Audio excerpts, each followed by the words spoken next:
appuie, on soutient des groupes qui sont en lutte sur toutes sortes d'enjeux de justice sociale et de justice environnementale.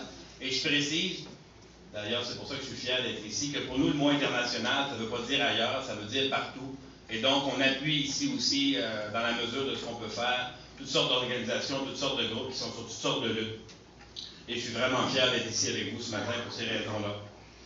On était en juin dernier à Rio, au sommet des peuples pour la justice sociale et environnementale, qui se tenait en parallèle du sommet des Nations Unies, le Rio +20, avec plus de 50 000 personnes. Et si le sommet des Nations Unies n'a rien fait, celui du sommet des peuples plutôt a donné naissance à beaucoup d'initiatives, dont celle d'aujourd'hui, cette première journée internationale contre la fracturation hydraulique. C'est à Rio qu'on en a eu l'idée. On était parmi les premiers signataires avec un paquet d'organisations.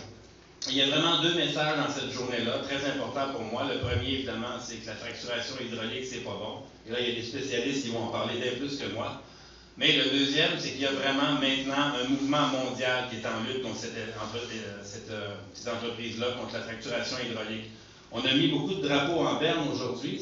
Moi, j'en avais mis quelques-uns à moitié, en tout cas, parce qu'il y a des luttes assez importantes qui se font. Et il y a des mouvements citoyens qui sont en train de marquer des points assez solides un peu partout sur la planète.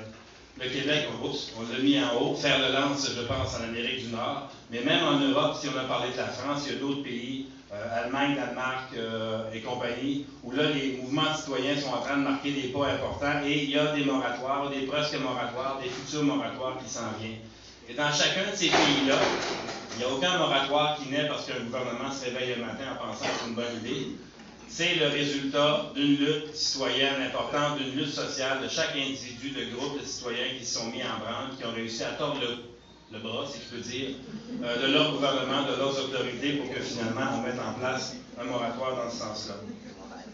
Il y a un paquet d'autres pays dont on parle moins. Nous, Alternative, en faisant de la solidarité internationale, on est souvent au Maroc, on est souvent en Amérique latine, on est souvent partout.